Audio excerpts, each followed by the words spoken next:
You are listening to the Intercoastal Podcast, part of the Destination Marketing Podcast Network. Hello, everyone, and welcome to another episode of the Intercoastal Podcast, brought to you from Beaufort, South Carolina. Today, we're really excited to have Victoria Smalls on with us, and she's going to tell us all about the Penn Center and Reconstruction era that happened in South Carolina. Thanks for being here with us today. Thank you for having me.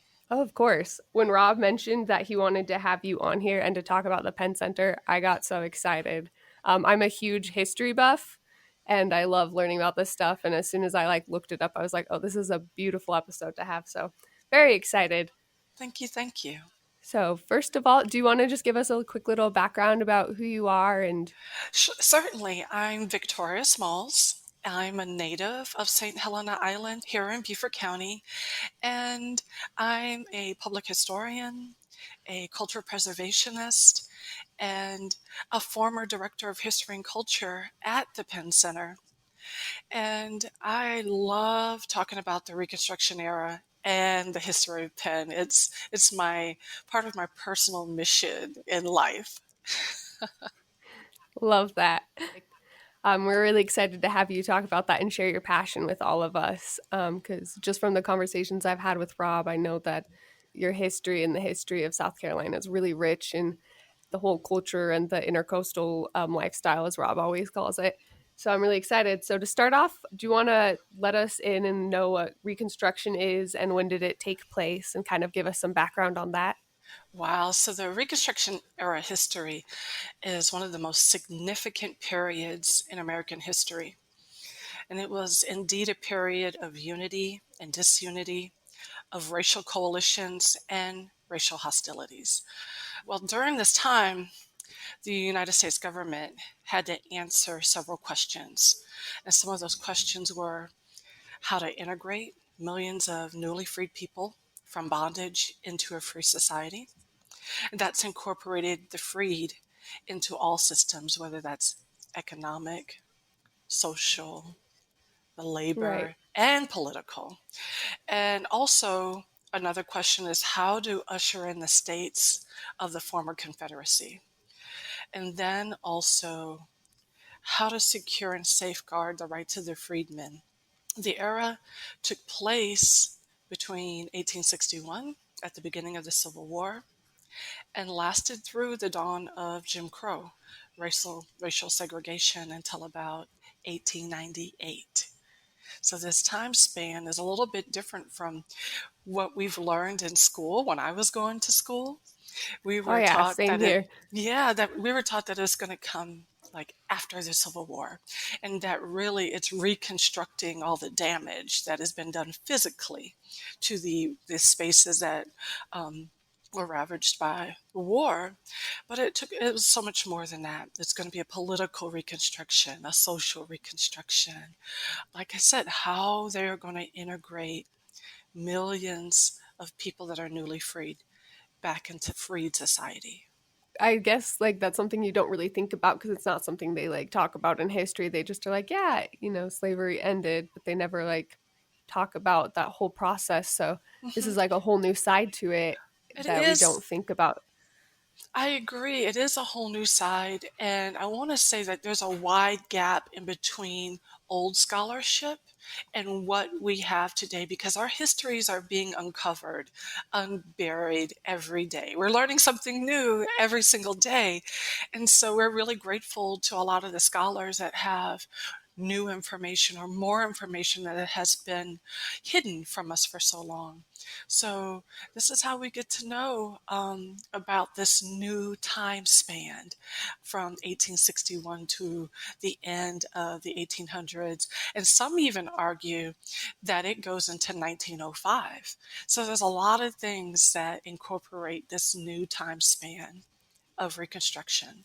Yeah, it's just so much to think about right now because it's something we haven't really talked about. I agree, though. It's amazing that we have scholars that are uncovering all of this. So I guess that leads into the next question, which is why is Beaufort considered the site where Reconstruction began? Because I know it has a lot of historical relevance to you guys specifically. Wow, so Beaufort is amazing. It, the Reconstruction era really began here and lasted here the longest. Well, I argue that that it began here and lasted the longest. And I I'll also argue support that, you. yeah, thank you. And I also argue that Beaufort County is like the epicenter of the Reconstruction era because of the historic events that took place here and because of the people who lived and worked here and dedicated their lives to true Reconstruction in all aspects of it. For example, in November 1861, the Sea Islands here in South Carolina in the Beaufort area came under control of the U.S. Navy and Army, and they captured the Port Royal Sound. At this time, Oh, also, wow. and the plantation owners fled, and more than 10,000 African Americans, who made up about one third of the enslaved population, refused to leave the area with their enslavers. So that's about 10,000 of them that the Union forces found here, still here. Wow. And being considered property, that's a lot. And so with That us is a being, lot. Mhm. And with us being considered property, and I say us because I'm a proud descendant of formerly enslaved people here. So if I say us, it doesn't mean that I feel like I'm enslaved. I'm just trying to give honor and recognition to those Right. who were enslaved in my Right. family. It's part of Yeah, your it heritage. is a very deep part of my heritage.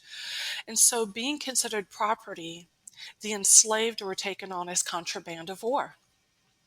And working with anti slavery groups, religious societies, and the federal government, the enslaved here experienced emancipation far sooner and began to create their own freedom. And that's really That's something that amazing. really puts Beaufort at the beginning of the Reconstruction era, at the beginning of the Civil War. Yeah. I see this is completely new for me, but I love learning about this. And so it just makes me so happy that they got to experience that so much sooner than So other much, places did. you're right, so much sooner than the Emancipation Proclamation, so much sooner than what we've just celebrated, Juneteenth. Right. Um, and then also there's words that people don't realize that were in play. For example, we were called slaves. I always like to Hmm. use the word enslaved people. I And agree. yeah, and then so taking off that word slave, we were taken on as contraband of war. So then some scholars and writers during that time period referred to us in this area, in the Beaufort area, in the Port Royal Sound area, as the contraband. And then soon, in about 1862 or so, we're going to start being called the freedmen. So it's really interesting, the different ways in which we're described during the Yeah. time span. That's giving me so much to think about. Like, you just talk and I'm like taking it all in. And I think how timely this is that it was so close to Juneteenth. Like, how perfect of an episode is this? Absolutely. I find that a lot of people that visit Beaufort and the surrounding areas, when they learn this history, sometimes they get a little upset. Sometimes, or they get invigorated and want to be eager, and they're actually eager to learn more about the time and the history of Beaufort. And when I say they get angry, or a little upset, is because they haven't seen this in their history books. And so it's really important for people to come and really be immersed, fully immersed within the history when they come and visit Beaufort. I agree. Like, we've already talked about a lot of the cool aspects that there are to see and do in Beaufort with Rob in past episodes. And Yeah. in the last episode, we did actually like mention the Penn Center, but he wanted to save it for this conversation and talking about the Ah, Reconstruction period. And I'm glad he did because this is so great. go ahead. But it's like almost overwhelming just talking about it because I'm like, so much history I didn't learn. And like I mentioned before, I'm a huge history nerd, so I love Yeah. like anything. So we might have to like make me shut up so that I actually can let you talk because I'm so excited about this. Like I could probably talk with you about this for days. Oh, I love talking about it. I can do full lectures. I can in the classroom setting Amazing. about it. I love it. And any question that you have, I'm open and ready for. At least I hope I am. I'm sure that you are. You sound very, very knowledgeable on all of this. So this has been great. So I guess my next question too would be, who are some of like key figures or key people that either in Beaufort or outside of it that really influenced and affected the Reconstruction era? Oh, wow. That's a great question. I love that. So, as I said, Beaufort is fortunate to have been the epicenter for the Reconstruction era. Also, because some of the notable and unknown people that have really put the work in and the dedication to speak to the freedom of the people here. People like Robert Smalls. Robert Smalls, every day, because my name is Victoria Smalls, every day it never fails. People ask me, "Are you related to Robert Smalls?" And all I can say is, I really want to be. I want to be related to him. Even his I was just mother. going to ask actually if you were related. I was like, this is amazing. It's your relative, but I know. I want to be, and one of the great things is that his family. I used to work for his second great grandson while I worked at the International African American Museum in Charleston. That's a museum that's going to be built in 2021. oh, Well, that's so Robert, cool. yeah, it is. And Robert Smalls' second great grandson is Michael Bulwermore. And he's educated me a lot about his family, taking me into the Robert Smalls home here in Beaufort, in which hopefully, we can get to a little bit about that history. But he's taken me on I'd as an love that. honorary cousin of the family. So I can say that I'm, There you part of the go. family. Yeah. But Robert You found Smalls, your way in. I did. I found my little way in, and I'm going to keep it until I can find some other concrete connection. But until then, I love sharing the history about him. And he was an enslaved person here in Beaufort. His mother's name was Lydia Polite. And one of the things that is so amazing about him is that even as a young person, he really did not take well to being enslaved. There are many stories about his youth and how his mother thought that it was very important to share with Robert that he was enslaved for his protection, that he really needed to be mindful of some of the laws that were in place that govern how enslaved people should and should not behave. But because Robert, a young Robert, even an older Robert, but a young Robert he just did not take well to that notion of being enslaved. But there was one time span during the Civil War. He, with several other enslaved people, stole the Confederate steamship, the Planter, and surrendered it to the Union forces, the United States blockade that was in the Charleston harbor. And he surrendered it, and then he was awarded um, and would get this money a little bit later in life. But with that money, he purchased his former enslaver's home and became a central figure in the political arena during this time span of Reconstruction.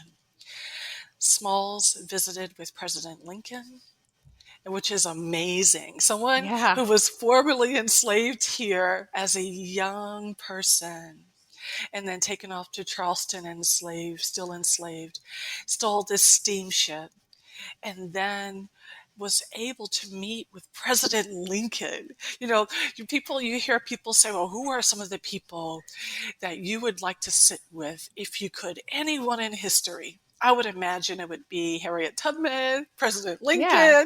Lincoln, all these different figures Yeah. that have, really spoke to African American life.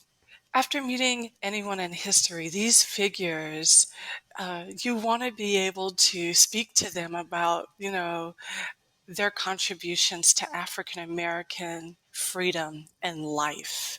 What inspired them, what moved them to do the things that they did. So when Smalls visited with President Lincoln, he was commissioned to recruit up to 40,000 African American men to fight in the Civil War. Wow. Yeah. So he was speaking on behalf, along with Frederick Douglass, on how one of the best soldiers that could serve are the people that are fighting for their own freedom, and that would be the formerly enslaved African American men. And so after that, Smalls served 10 remarkable years in the South Carolina legislature, another 10 years in Congress, and there are many who say and argue that Robert Smalls has been called actually, or is the most consequential South Carolinian who ever lived. And I agree with that because of all that he has done. He's also responsible for legislating public education, all the important things that is going to be needed to give African Americans a public education during Reconstruction. And he's also someone that's going to be, a hero even today to Oh, many. definitely. Yeah, and how he was able to become catapulted within the political arena is because the story of heroism, being able to steal the planter, that steamship, and then that went widespread. And even today, there are young people that are empowered by Robert Smalls' story and his heroic deeds. Yeah, As so they Robert, should be. yeah, I'm in awe over here. Like, you just kept going about all these things he did. And I was like, what a remarkable human being. he is. And so there's this quote that I love that the Honorable Robert Smalls stated. He says, "My race needs no special defense, for the past history of them in this country proves them to be equal of any people anywhere. All they need is an equal chance in the battle of life." Amen. That's powerful. Yeah, That is powerful. And I would even say, that can even be said for today. And so the Honorable Robert Smalls, he is really a hero in my mind and many others. And this quote is even listed or placed on his historic memorial bust here in Beaufort, South Carolina. You can see those words inscribed. And as you read them, as an African American woman, I get a great sense of pride and dignity when I read that. And I want to just be able to make sure young people are empowered by that statement as well. I agree. That's so powerful. And like, Yeah. this is something I wish that I was taught in history about him because he's incredible. Like, thankfully, like, we're at least taught about Frederick Douglass, but like, Yes. he's so cool. Like, Yes. Yeah. alongside with Frederick Douglass, that would be amazing. Like, It is. that's It such a is. So huge those are part. so Frederick Douglass when I was in school in the 1970s. Excuse me. Frederick Douglass is one of the people that I learned about, and then also Harriet Tubman. Those were the only two that I remember learning about. So that brings me to this other notable person who left her mark on Beaufort. And yes, that's Harriet, the Harriet, who freed hundreds of enslaved people. Well, she also led 150 African American soldiers in a Union raid on the Combahee River here in the Beaufort area and liberated more than 700 enslaved people. I didn't think she could get much cooler, but she just got cooler. So, Absolutely. So we learned about maybe the Underground Railroad right. and her freeing about a couple of hundred enslaved people. Hmm. I did not know, even living here in Beaufort as a youngster, I did not know about the Combahee River Raid. I did not know about this. And so Harriet Tubman is going to be the first woman to lead a major military operation in the United States with this raid. That's And so cool. it I'm is. like speechless over here. Like, I'm so excited about this. Yeah, I have goosebumps because it's so, Honestly, same. yeah. To be able to share the history of our area and of these very notable people and tie them to the history of Beaufort is outstanding. Harriet Tubman also had this quote that I want to share with you. Anyone that she came engaged with, she said, "Don't ever stop. Keep going. If you want a taste of freedom, keep going." I love that quote. And that definitely applies to me just personally. I want to adopt that just for myself. And I love sharing that about her. She has many quotes, but this is the one that really spoke to me personally and that I share when I go into classrooms to students. I And they love that. really, yeah. So then we also have other people, other notable people like United States Brigadier General Rufus Saxton and the more than 5,000 newly freed African Americans of the 1st South Carolina Regiment volunteers. These are going to be the United States colored troops. General Saxton was in charge of all the civilian inhabitants here in the Port Royal District, and on his shoulders fell all of the responsibility for ideas, conflicts, and a conglomeration of school teachers, farmers, freedmen, and other non military functions that were taking place here in Port Royal. There is even a little community on St. Helena Island here named after Rufus Saxton called Saxonville. Saxonville is going to be an area that I'll get to talk a little bit later about some of the historic sites. Perfect. Yeah. Oh, I have chills And just talking about all of this. there's more. There's a little bit Oh, more. good. And so a few of those school teachers that converged here were Northern abolitionists and missionaries who established and taught at the first freed school, the first school in the South in 1862 for newly freed people. And that's going to be the Penn School on St. Helena Island. One of the things that you're really excited to hear about. Oh, yeah. So excited. Maybe Like a right giddy now, little school child. absolutely. And we'll get to that a little bit later, maybe in our next setting. But Perfect. some of the school teachers I want to talk to you about a little, and their names are Laura Town, Ellen Murray, and the first African American teacher, Charlotte Fortin. And so Laura Town is going to be trained in homeopathic medicine and as an educator.